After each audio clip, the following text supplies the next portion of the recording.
Let your words be yes or no. That is a statement that comes, or a word that comes from the book of Matthew 5:37. A very interesting conversation that is happening there, and we're told anything other than that comes from evil.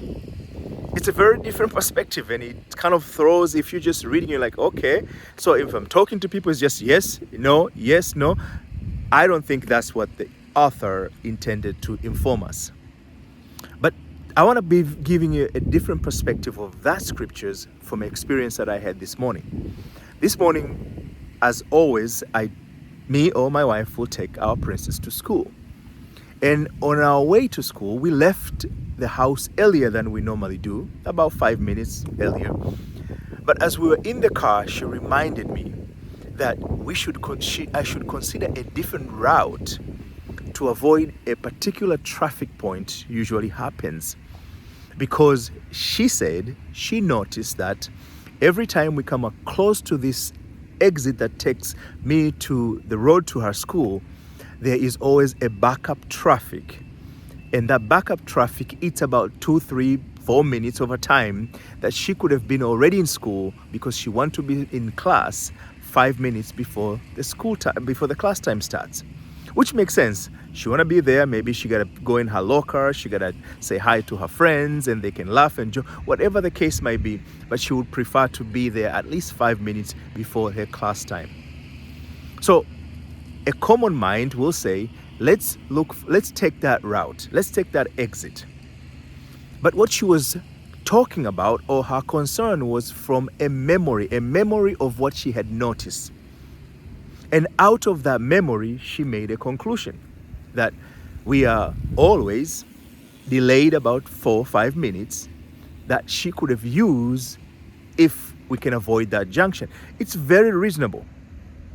But in this word, we're told, let your word be yes or no. Anything else comes from evil. How are the two related? It's very simple. So there, in that conversation, I corrected it. I said, no, we cannot use our memory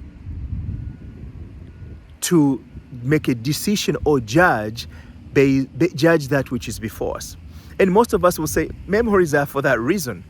Reasons in a sense that if I memory this person is bad or this thing is good or bad, therefore I would treat that because of that memory. And to do so according to the scriptures is to confine yourself. You are confining yourself from everything else. The possibility that could have been. In this case, the possibility could be the other route could be jammed as well. The possibility could be there will be no traffic today. There is endless possibilities that are before us. Possibility that you are told this person is not good. That is not good. But today it could be a different person. Today that experience could be much enlightened than that which somebody else gave their opinion. So let our word be yes or no. In a sense, let's only agree to that which we want, not to that which we remember to be, unless that which we remember to be is that which we want today. So our memory was saying there's always a delay in traffic in that particular area that eats her time. That's the memory. And she wanted to make me to make a decision based on that memory, which is correct memory.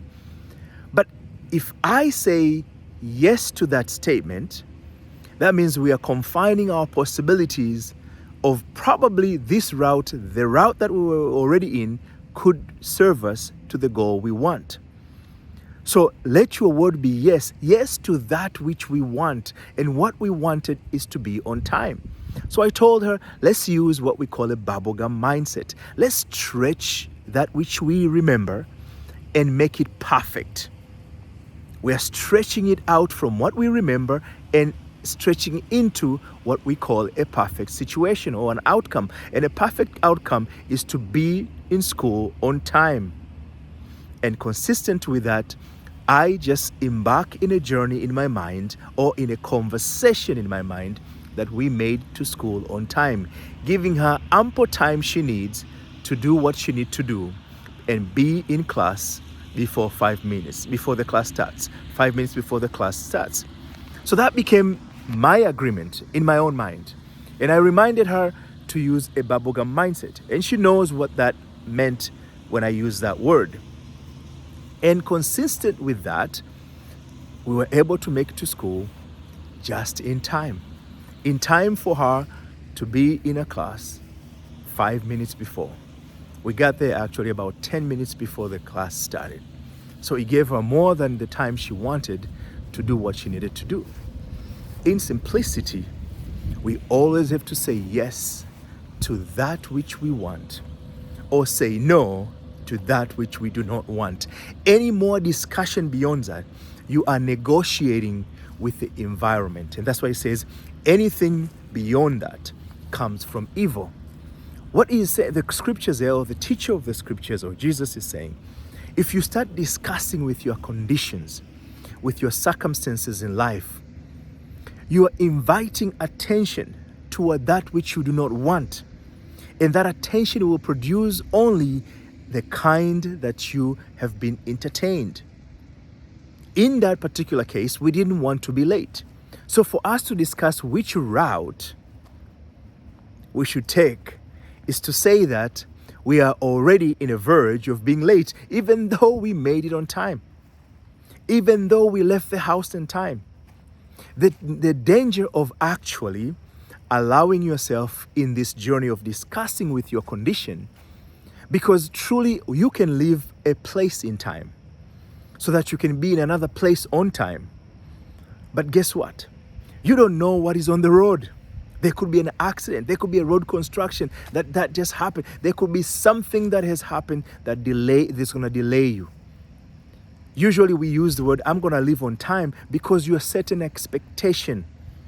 And out of that expectation, you are hoping to experience that which you wanted. But instead, you can just go with an expectation that everything else have worked fine. And that will be your yes word, that I am just going to say yes to the fact that I am time. Yes to the fact that I am healthy. Yes to the fact that things are working out on my favor.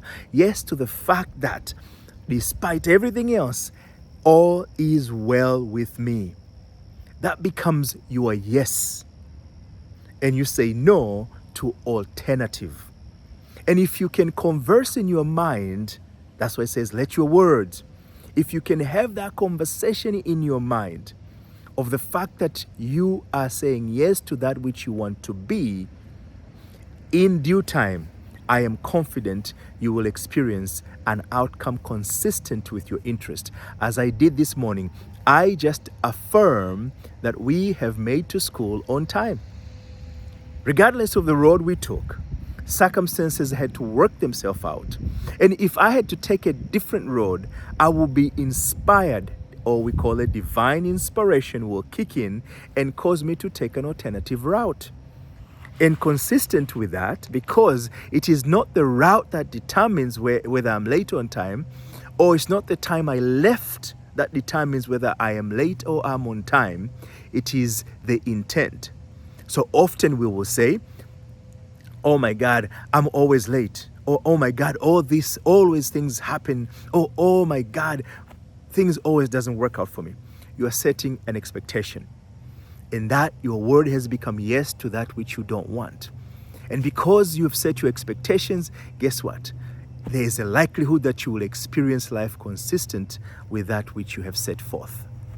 So, in order to live life meaningfully, to live life intentfully, it is important to always say yes only to that which you want to experience. Regardless, you have no business to discuss evil. It is something that causes pain. So in that particular case of me and my princess, to be late in school was painful experience to her, because she missed out the opportunity to be in class 5 minutes before the starting time. If being late will deny her the opportunity to probably do however business she want to do before the class, mingle with her friends, laugh and joke and connect before the class. And that is painful. So that's what he says, anything more comes from evil. You are speaking from that point of pain that, oh, if I don't get this, this is going to be the consequences. But instead, you only have to say, this is what I have, and therefore it feels good to be that which I want to be, to have that which I want to have. If you exercise that and make it a routine when you look at things from a bubblegum mindset, as I call it, which means it's a position of stretch, position of strength, where you're looking beyond what is common, what is normal, what is known to be, and elevate it to the level of what you want to experience or what you want it to be. And in doing so, you're transforming your life. You're taking ashes to beauty. You're taking sadness to joyfulness. You're taking death and give life to circumstances that was not present before. And that is the true essence of what faith is about. Assuming something to be true, that which is not in your sight. Believing and walking in a sense that you are that which you want to be, despite the circumstances and conditions that you're facing. So today, as you go about it, your mission, if you choose to accept, is to attempt to start giving beauty to things that are no longer beautiful in your world, which means speak life to the things you want to have and experience despite of what happens, and let your word in that conversation be yes or no, and do not invite any further discussions on terms of how that thing will become. How is it going to work out? It is not your business. Mind your own business, and your business is to say yes to that which you want and no to that which you do not want. And if you stay in that level, your life will start changing. You will experiencing a better day, a better way, and experience more of life as you want it to be than less of it. I look forward to hear your testimony by applying in simple things as much as a parking spot, a traffic, a road to work, making sure that everything else worked out in the morning. Whatever that might be, use simple things before you jump into bigger and bigger things. Until then, I'll be back. But before you go, subscribe, like, share, and your comments are very, very much welcomed. Thank you.